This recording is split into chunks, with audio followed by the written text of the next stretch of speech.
Bonjour tout le monde, bienvenue pour le bilan de la journée du vendredi 27 octobre 2023. On commence avec les indices, avec le SP500. Le SP500 qui arrive vers une zone de support. Voilà, une zone de support historique en hebdo. Ici, on peut dire qu'il est même dessus en ce moment. Donc voilà, on arrive petit à petit sur les zones de support, sur les indices. Le SP500, c'est le cas pour le SP500, c'est le cas pour les indices européens. On est sur des supports depuis un petit moment, sur des supports hebdo qu'on tient pour le moment sur le CAC 40, on le tient bien. Même si plus on reste dans cette zone-là, plus on a de chances de casser par le bas. Donc voilà, on va se méfier quand même.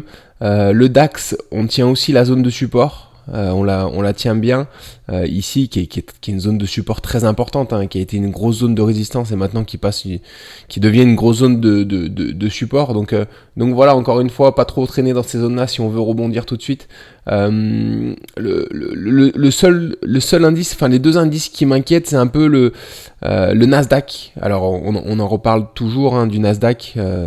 Il était très propre. On a été dans un biseau descendant. On l'a cassé par le bas, le biseau descendant. Donc voilà, on a des objectifs de cette épaule, tête-épaule qui sont ici. Les objectifs du biseau descendant cassé par le bas, très honnêtement, je les connais pas trop, mais ils sont encore un peu plus bas d'après moi.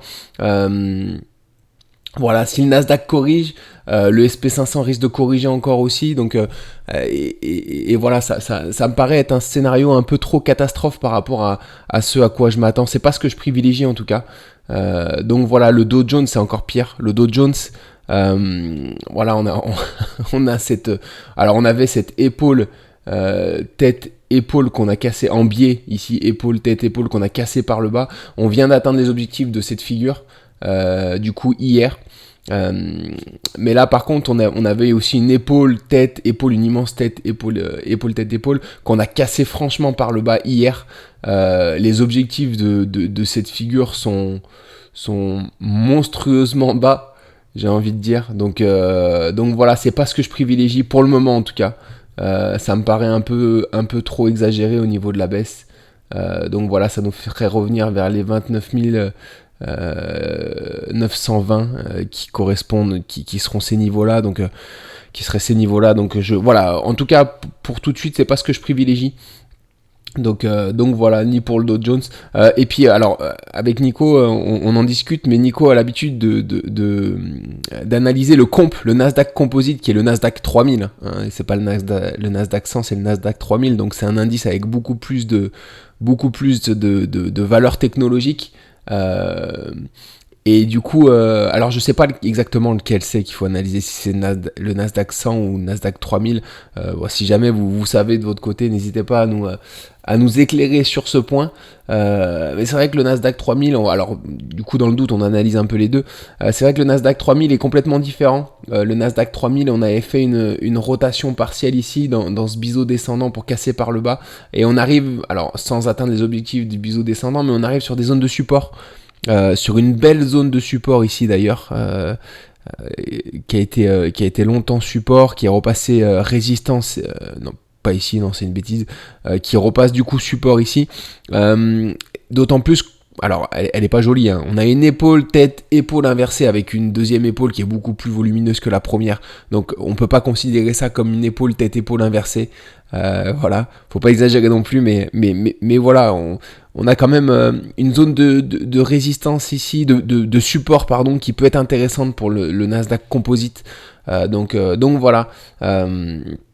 Donc à court terme, il faut quand même, d'après moi, s'exposer sur certains longs, pas énormes, mais commencer à reprendre des longues, sachant qu'on avait bien pris des shorts sur ces niveaux-là, voilà, des shorts qui ont bien performé, notamment sur les grosses capitalisations, puis sur les petites encore mieux. Donc voilà, maintenant qu'on a bien baissé, il faut peut-être s'attendre à un rebond, à un éventuel rebond, du moins s'exposer à un éventuel rebond sur ces zones-là, sur ces zones qui paraissent être des supports. Donc voilà, après si on recasse encore ça par le bas, on avisera un peu plus bas, on sera peut-être dans le scénario catastrophe au niveau du Nasdaq 100 qui nous ramènerait vers les zones de support beaucoup plus basses. Voilà, si on casse aussi par le bas les supports des marchés européens, pour le moment c'est pas le cas. Donc voilà, on va voir comment ça évolue, mais voilà, peut-être une zone de rebond. Encore une fois, c'est vraiment le SP500 qui commence à arriver sur des belles zones, et le Nasdaq 3000, hein, ce nouveau Nasdaq 3000 qu'on vient de sortir du chapeau, que Nico nous sort du chapeau. Donc voilà, on est sur une belle zone de support. Donc voilà, on va suivre ça en tout cas. On va suivre ça sur les indices. Du coup pour aujourd'hui, alors le flop du jour, c'est Johnson & Johnson. Non, la paire d'hier, pardon. On commence par la paire d'hier, désolé. La paire d'hier, Johnson & Johnson. Alors c'est un short, comme je vous disais, les shorts, ils ont bien marché sur les grosses capitalisations. Donc là on avait une énorme tête-épaule, on n'est pas rentré en haut de cette épaule là, on est juste rentré en daily. Alors c'est un peu brouillon, mais on avait un canal d'élargissement haussier comme ça qu'on a cassé par le bas, on est rentré sur le pullback ici.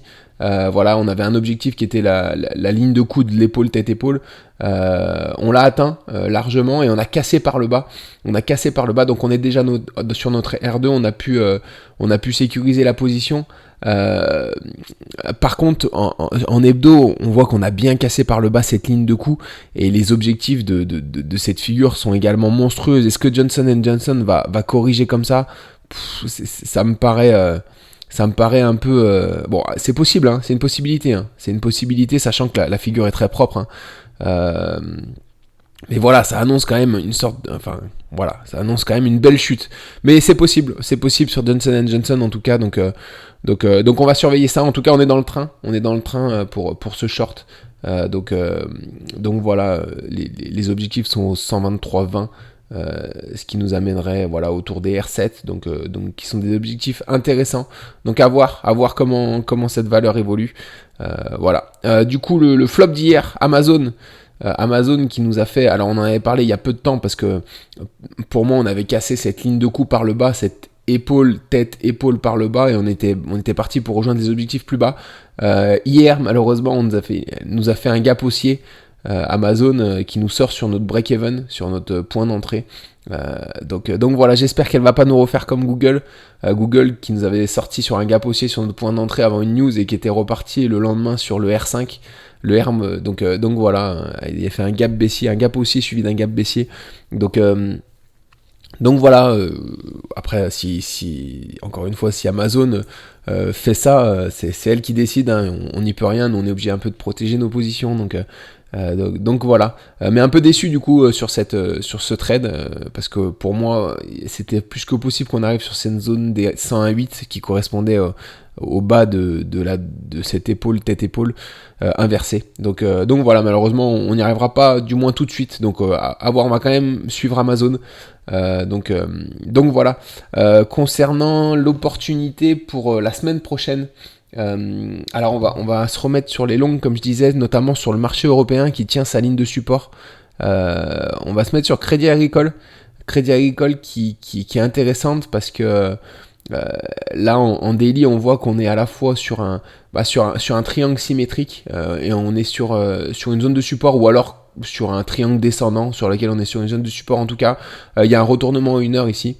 Donc on a mis un ordre au-dessus, on mettra notre stop loss en dessous si jamais on est déclenché. Donc voilà, Crédit Agricole qui peut être pas mal, à la hausse. Donc on va suivre ça en tout cas. Pour le short de la semaine prochaine, de lundi, Orange. Alors il n'y a pas beaucoup de shorts, hein. Je suis désolé, j'ai regardé sur les grosses capitalisations américaines. En même temps on est sur beaucoup de shorts, hein, sur les grosses capitalisations américaines déjà, donc voilà. Mais il n'y a pas beaucoup d'opportunités de short, en tout cas que ce soit les grosses capitalisations européennes ou américaines. Donc voilà. Par contre là sur Orange c'est à peu près la seule.